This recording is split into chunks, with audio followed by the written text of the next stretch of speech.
And listen, if you have to serve as a mediator between your spouse and your best friend, and I'm going to tell you that this thing is going to crash and burn.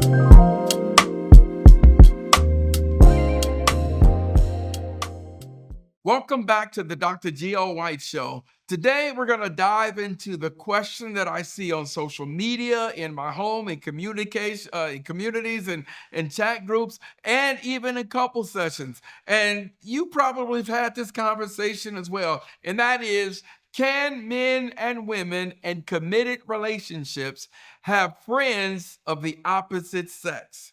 Now, I'm going to tell you absolutely positively.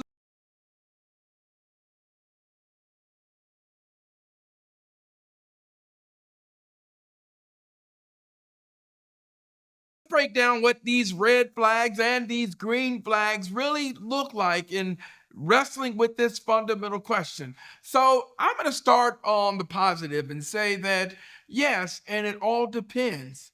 Now, if the relationship looks like this, number one, full transparency. This is a green flag.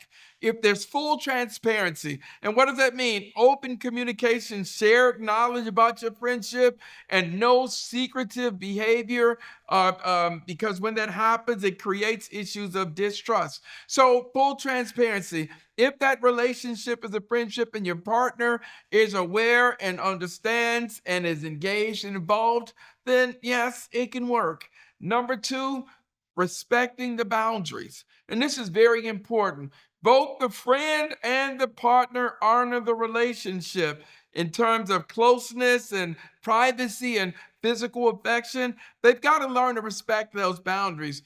If there's a conflict between you and your spouse, involving your best friend, then you may have some issues. And so that transparency and the boundary setting is absolutely critical. And that's for you with your friend.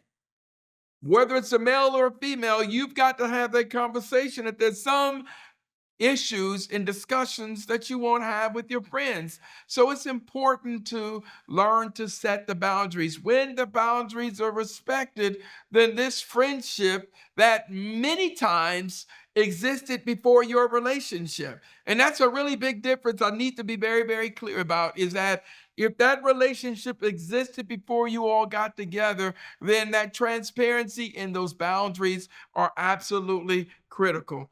And this one's really important here, partner inclusion.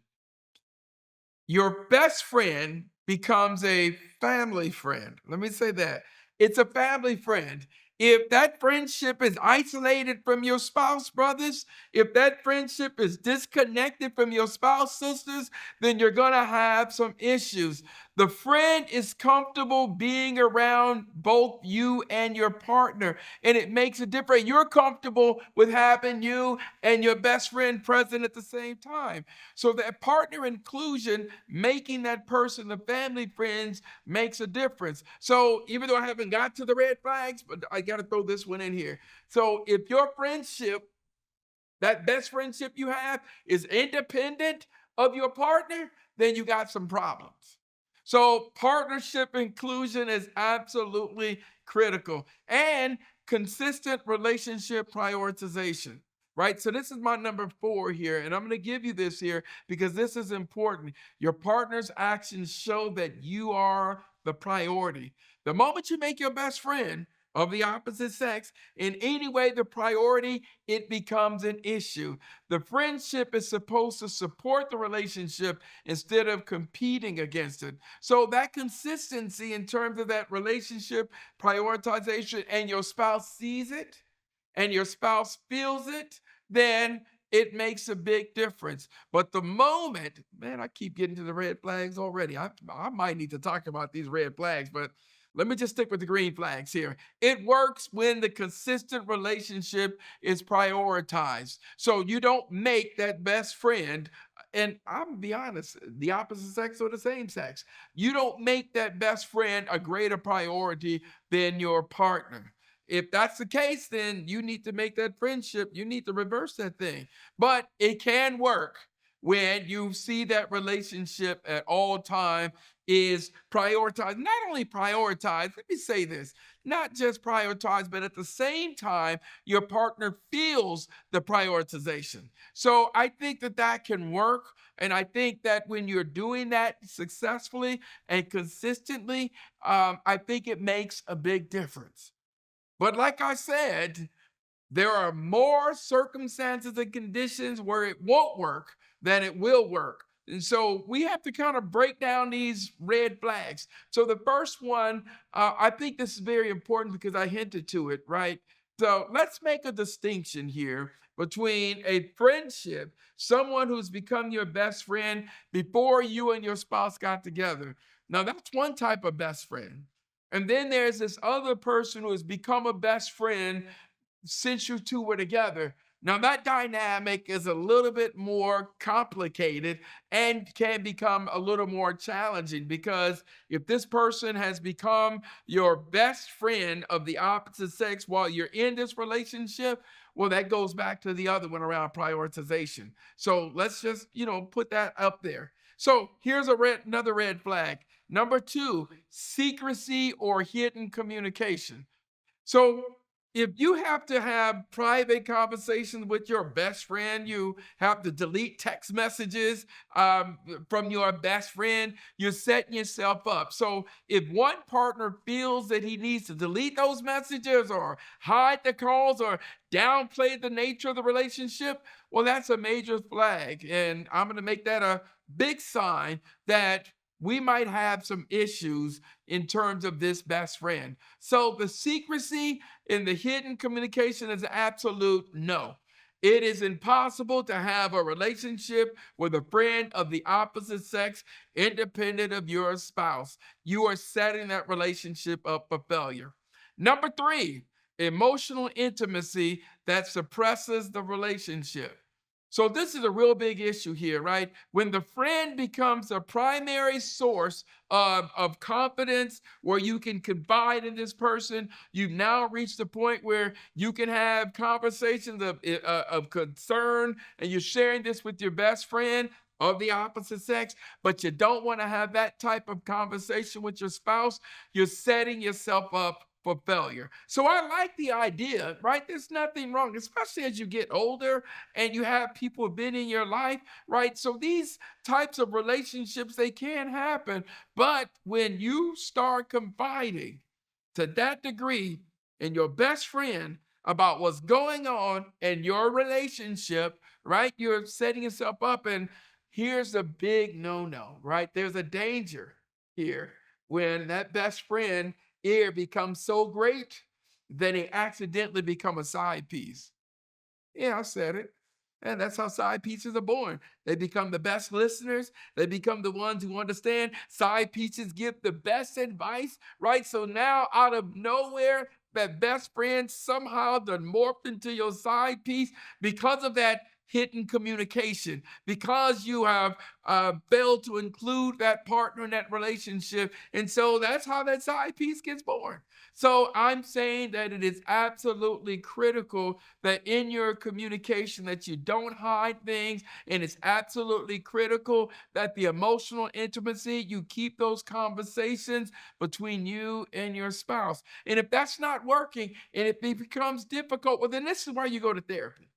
This is why you go in for communication tune-up. But some things, especially if your best friend is of the opposite sex, there's some things they don't need to be involved with.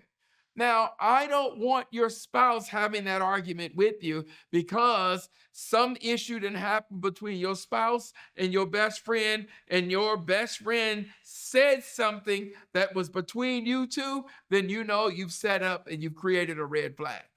And that is an argument that's literally waiting to happen. When that spouse says to you, how in the hell he know about that? Or why is she raising that issue with me? That means you have crossed that line and you began to confide and create emotional, intimate closeness between you and your best friend. So these are some honest pieces that I'm really challenging you to pay attention to. Now, the number one killer of relationships that involve a best friend is the disrespect of the boundaries.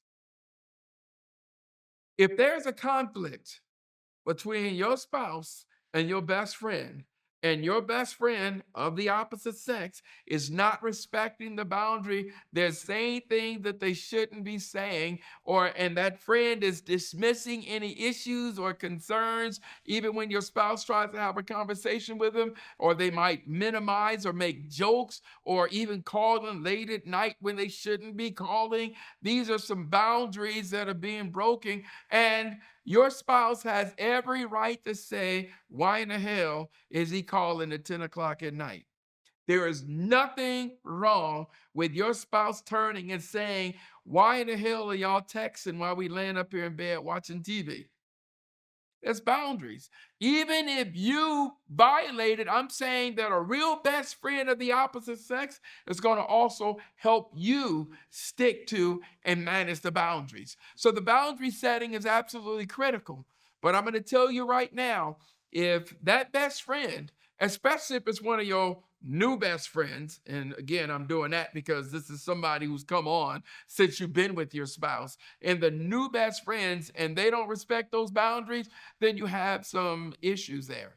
Now, I'm going to do some full disclosure. I've been with my wife we've been together 37 years, but I have childhood friends, Trinita and Kim and Kelly and Marilyn. These are friends that I've grown up with. So, brothers, when I first started dating way back in 1988, the first time my girlfriend then came to the house, well, guess what? My childhood friends were there. And I had the opportunity to meet them. They heard our nicknames and our childhood names. And so that type of relationship was very clear. But never once did they call at any inappropriate time, and never once did they end up having a conflict. They all became family friends. If that friend of the opposite sex don't respect that, then it's got an issue. And listen, if you have to serve as a mediator between your spouse and your best friend, and I'm going to tell you that this thing is going to crash and burn. So it as a red flag, I think, is one of the pieces that will expedite the deterioration of a relationship. Now, the last one, and I've saved this one here because we will have to have some conversation about this, and I'm going to slow down here, right? Past romantic or sexual history. I'm going to tell you right now, it's a best friend. I get it. But I'm going to tell you right now, number one, if you don't disclose to your partner that this best friend, y'all was once intimate or in a relationship, I'm going to tell you right now, it's going to come out. And when it does come out, then all hell going to break loose. So I'm going to tell you, and this is the reality, that if that isn't exist, that person can't be your best friend. Can never be your best friend if you had a past. And I know you're going to say, well, we were together as we were young and we were dumb. Well, you're still dumb if you think that that's going to work. So this is one of the biggest red flags, and it's also one of the most hidden red flags because we identify someone as being a friend, but you never confide to your spouse because that may actually make a big difference to your spouse. That no, your spouse needs to know that. And so if during the relationship or because something happens here, and this is why we have to pause this, because that best friend you're confiding in and you're sharing, but you have a past intimate relationship, then I'm going to tell you, you're setting the scene up for a disaster. It's going to happen and it's going to occur. So when you think about my red flags and when you think about my green flags, I'm going to ask you ask and take a look at them, evaluate them. Tell me if you agree with them. Tell me if there may be some other flags. But I'm being honest, I think you can have a friend of the opposite sex. I don't know, best friend, but you can have a friend of the opposite sex. And the only reason why I pause about that is because in truth that, we all work to have our spouses be our best friend. And so this other person becomes the other type of friend. But in truth, When we really look at it and examine it and pose that question, then I'm going to say the answer is yes, but with criteria. Other than that, it's a big fat no. But work on the essence. Work on those things that need to take place. And if that's not going to work, and then this is a friend is not going to work. And I'm being honest there. If it's not going to work, and then you have to evaluate that. Finally, I'm going to say, and if you're struggling to end a relationship because the boundaries have been broken, you struggle to end the relationship because you failed to identify the intimacy, you struggle to maintain that relationship because you are secretly communicating with them. And if you're struggling within all that, then I'm going to tell you that you're struggling in your relationship and you need to pause and take a look at it. Why? Because I have a post about side piece syndrome, and your struggle may very well be more related to that than simply being a best friend. I'm Dr. Gary O. White. This is my truth. And as this tip, cheer goes to you, your spouse, and who may or may not be your best friend.